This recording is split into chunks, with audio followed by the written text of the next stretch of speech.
चला बाळांनो, आज आपण पार्ट सेकंडचा पहिला चॅप्टर तुम्हाला माहीत आहे सिमिलॅरिटी. त्या सिमिलॅरिटी चॅप्टरमधलं एक हॉट्स क्वेश्चन आज आपण शिकणार आहोत. तर वाचूया. In triangle ABC. तर एक ट्रँगल काढूया. हा ट्रँगल, त्याचं नाव काय आहे? ABC. PQ is a line segment. आता त्यांनी काय म्हणले, PQ एक त्याच्यात लाईन सेगमेंट काढा.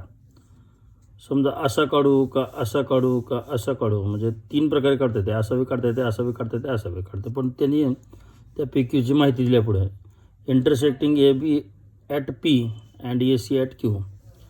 तर जर असा काढला तर तो लाईन सेगमेंट ABला Pमध्ये म्हणजे इथं आणि ACला Qमध्ये इंटरसेक्ट करतं. पण आता ठीक आहे, असं काढायचं ठरलं आहे, तर वाकडा काढू का असा काढू का एकदम सरळ काढू, तर तेही दिले पुढं.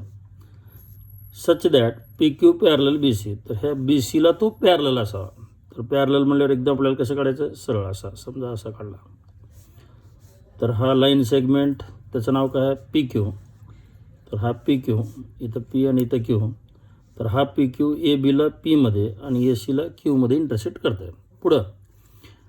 आणि हा PQ BCला पॅरलल आहे. PQ पॅरलल टू BC असं दिलं आहे. पण तिथं पुढं काय म्हणलं? If PQ divides. तर डिवाइड्स म्हणजे भाग करतो. कुणाचे? ट्रँगल ABCचे. हा PQ मोठा ट्रँगल जो आहे त्याचं नाव काय आहे? ABC. त्याचे दोन भाग करते. तर त्याचे दोन भाग कोणकोणते आहेत? हा एक छोटा ट्रँगल APQ आणि हा एक क्वाड्रिलॅटरल तयार झाला बघा, PBCQ. तर ह्या मोठ्या ट्रँगलचे PQमुळे दोन भाग झालेत. हा छोटा ट्रँगल आणि quadrilateral into two equal parts having equal areas. तर या PQमुळं ह्या ट्रँगल ABCचे दोन भाग झालेत, एक छोटा ट्रँगल आणि हा क्वाड्रिलॅटरल. तर यांचा एरिया इक्वल आहे. इक्वल एरियाज म्हणले बघा, इक्वल एरियाज.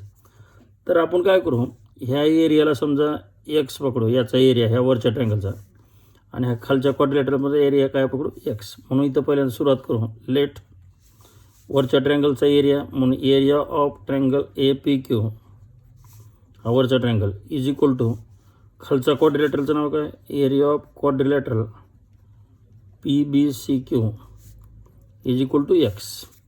तर ह्या दोघांचा एरिया पहिल्यांदा आपण काय पकडला? X. आता find the value of BP upon AB. BP म्हणजे हा छोटा आणि AB म्हणजे हा मोठा आहे. यांचा रेशो म्हणजे ह्या BPचा आणि ABचा रेशो काढा म्हणजे फाइंड BP अपॉन AB.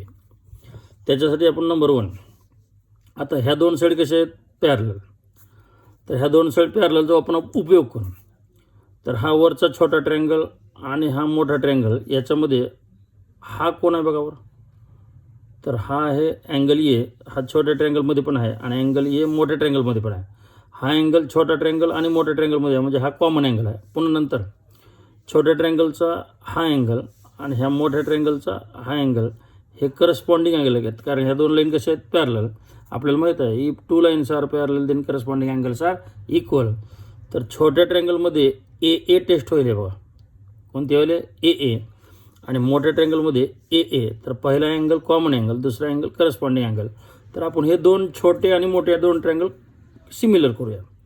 चला, इन ट्रँगल छोटा, in triangle APQ and in triangle मोठा ट्रँगल ABC कॉमा. तर ह्या दोघांमध्ये A हा कोण आहे? Common angle. Angle A equal to angle A. याला रिझन कॉमन अँगल. पुन्हा छोट्या ट्रँगलचा हा अँगल, ह्याचं नाव काय? APQ. Angle APQ equal to मोठ्या ट्रँगलचा हा अँगल, अँगल ABC. आणि ह्याला reason corresponding angles. And so ह्याला काय म्हणतात? A आणि ह्याला काय म्हणतात? A. हे अँगल्स म्हणून AA टेस्ट होते म्हणून दोन triangle similar. So triangle APQ similar to triangle ABC. हे दोन ट्रँगल सिमिलर. आणि कोणती test? AA test of similarity. आता आपल्याला माहीत आहे if two triangles are similar, ह्याच्या खाली आता काय काय घेतात? ते साईड्स किंवा अँगल्स. आणि आपल्याला तिसरं माहीत आहे दोन ट्रँगलचा एरिया आणि त्याच्यामध्ये साईडचा स्क्वेअर. तर आपल्याला कुठंतरी एरिया शब्द आल्यामुळं आपण काय करू, ह्या दोन ट्रँगलचा एरिया घेऊ आणि त्याच्यामध्ये साईडचा स्क्वेअर घेऊ. मग ह्या दोन ट्रँगलचा area of triangle A P Q upon area of triangle A B C is equal to, आता साईडचा स्क्वेअर, साईड घेताना आपण काय करू, आपल्याला ए बी पाहिजे बघा, ए बीची व्हॅल्यू काढायची आहे. म्हणून ए बी असण्यासाठी पहिली जोडी घेऊ, A B square upon A B square. आणि ह्या थेरमचं नाव आहे एरियाज ऑफ सिमिलर ट्रँगल्स. असा एक थेरम झाला बघा. If two triangles are similar then ratio of areas of those triangle is equal to ratio of squares of corresponding sides. म्हणून हा थेरमचं नाव आहे areas of similar triangles. And so आता वरच्या ट्रँगलचा एरिया किती पकडला आपण, एक्स. बरं, मोठ्या ट्रँगलचा एरिया बघा बरं किती होतं, हा एक्स आहे, ह्या क्वाड्रिलेटरलचा एक्स आहे, तर ह्या दोघांचं मिळून मोठ्या ट्रँगलचं किती होतं 2x. म्हणून हा ए बी सी या ट्रँगलचा area 2x is equal to A P square upon A B square.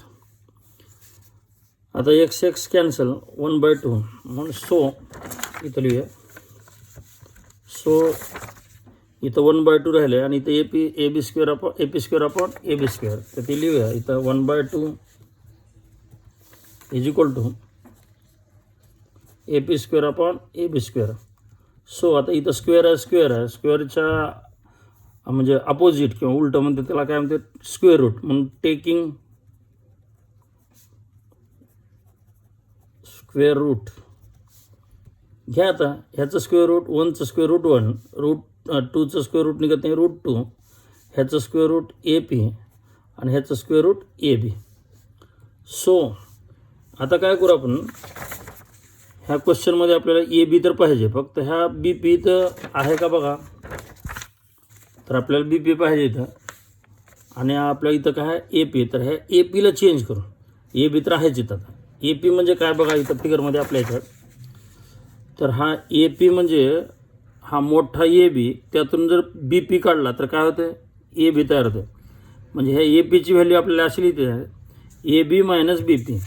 म्हणून सो 1/√2 इक्वल टू, तर हा ए पी म्हणजे इथं फिगरमध्ये आहे बघा, ए पी म्हणजे ए बी मायनस बी पी, तर A B minus B P upon A B. So आता बघा हे ए पी म्हणजे ए बी आणि बी पीची सबट्रॅक्शन, ए पी म्हणजे ए बी आणि बी पीची सबट्रॅक्शन. आता सो हा ए बी दोघाला डिवाइड आहे, तर हा ए बी याला देऊन टाकू, हा ए बी त्याला देऊन टाकू. So 1/√2 equal to A B upon A B minus P P upon A B. पुन्हा ए बी कॅन्सल झाले, इथं किती येतं 1. And so 1/√2 equal to 1 minus P P upon A B. आलं बघा आता बी पी अपॉन ए बी आपल्याला इथे हेच पाहिजे, find B P upon A B. आता याचं साईन काय आहे मायनस, ते आणू इकडं, आणि ह्याचं साईन काय आहे, ह्याचं साईन काय आहे प्लस, ते घेऊ तिकडं, हा 1 तिथं ठेवू, ह्याला इकडे आणू, ह्याला तिकडं आणू.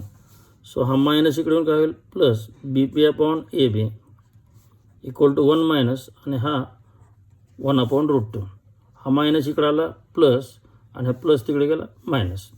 आता ह्याला सॉल्व करू. So B P upon A B equal to पहिल्यांदा असा √2, पुन्हा असा 1 आणि असा √2. आता ह्या दोघांची सबट्रॅक्शन होत नाही, हे असंच राहतं, म्हणून ही झाली त्याची value B P upon A B. आणि आपल्याला तीच व्हॅल्यू काढायची बघा इथं क्वेश्चनमध्ये, find B P upon A B. तर हे B P upon A B equal to √2 - 1/2 आणि चालेल संपलं. तर हे क्वेश्चन लिहित असताना तुम्ही पहिल्यांदा थोडा व्हिडिओ पॉज करा, क्वेश्चन लिहून घ्या, आणि नंतर हळूहळू सगळे तुमच्या वहीमध्ये नोंद करून घ्या. ओके, चलो, ओके, बाय.